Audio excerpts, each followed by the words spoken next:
In a series like Formula One, at the end of a session, you'll always just see them push the car back into the garage, and that's it. However, at most American tracks, we don't have garages right on the pit lane and instead have these concrete barriers. So this is what we do at the end of different types of Formula Regional America sessions. Starting off with practice sessions, there isn't any scrutineering or parc fermé conditions, so the mechanics and engineers are free to touch the car however they like. We'll usually stop in pit lane to get the hot tire pressures and then drive straight back to the truck where the mechanics and engineers do their work.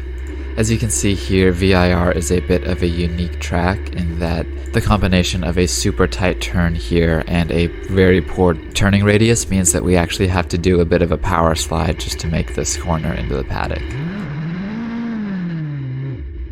I did get better at my power slides throughout the weekend, so don't judge that one too bad, as it was still early on in the event. Fortunately for this event, our truck was right where we entered the paddock, so it did not take that much time, so we could quickly park and hop out at the end of the session.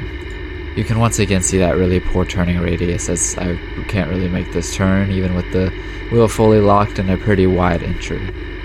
At this point, we can get out of the car, and depending on if it's on a hill or not, we might just have to leave it in first gear. If it's on a flat surface, we can just leave it on neutral to make it easy for the mechanics to push them back into the tent. For qualifying, it is a little bit different as the car is now in parc fermé conditions, meaning that the car has to go directly to tech and has to stay there until it is released. Nobody can touch it, no changes can be made, and so we have to drive a bit further at VIR, and we even have to pretty much act like regular traffic, and even having to stop and give way to some cars. Driving through the paddock is pretty much the same as driving on a regular road in that you have to follow pretty much all the basic road laws, stay to the right, and even though the race cars are supposed to have the right of way, that isn't always how it goes. Finally, for race sessions, it is pretty much the same as qualifying unless you are on the podium.